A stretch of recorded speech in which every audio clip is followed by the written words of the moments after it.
தளபதி தான் முதலமைச்சராக வருவார். அவருக்கு இபிஎஸ்க்கு வேறு சப்ஜெக்ட் இல்லை, அதனால் இந்த சப்ஜெக்டே பேசிகிட்டு இருக்கார்.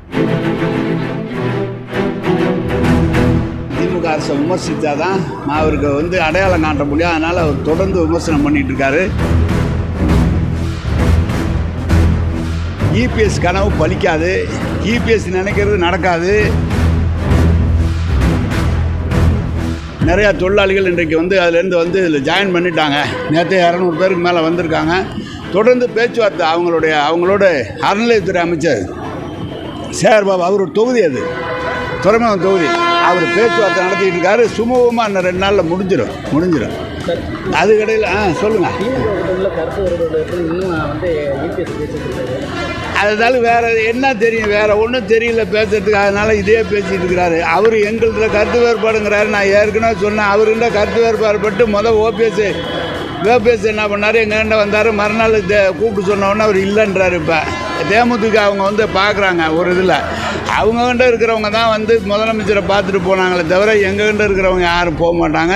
இபிஎஸ் கனவு பலிக்காது, இபிஎஸ் நினைக்கிறது நடக்காது.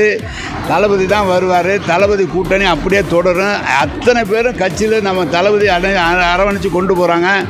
அவருக்கு இபிஎஸ்க்கு வேறு சப்ஜெக்ட் இல்லை, அதனால் இந்த சப்ஜெக்டே பேசிகிட்டு இருக்கார். இப்போ எங்களை தளபதியாக திமுக அரசை விமர்சித்தா தான் அவருக்கு அடையாளம் காட்ட முடியும். அதனால் அவர் தொடர்ந்து விமர்சனம் பண்ணிகிட்டு இருக்காரு. அதை பற்றிலாம் ஒன்றும் இல்லை தம்பி. பாமக ஒரு பிரிவு திமுக வரும் தெரியல, அதெல்லாம் எனக்கு தெரியாது. அதெல்லாம் நான் அது மாதிரிலாம் சொல்ல வரல. அது அவங்க கட்சி, உள்கட்சி விவகாரம். அதிலெல்லாம் நாங்கள் தலையிட முடியாது. எங்களுக்கு நாங்கள் இருக்கிறது ஸ்ட்ராங்காக இருக்கோம் தம்பி. மீண்டும் மக்கள் நல்லா இருக்கிறாங்க. மீண்டும் தளபதி தான் முதலமைச்சராக வருவார். அதில் எங்களுக்கு எல்முனையால் கூட சந்தேகம் இல்லை. அவங்க இப்போ என்ன சொல்கிறாங்க, மக்களுடன் ஸ்டாலின் இப்போ ஆரம்பிச்சிங்களே, ஏன் 4 வருஷம் கழிச்சுன்னு ஆரம்பித்தார்.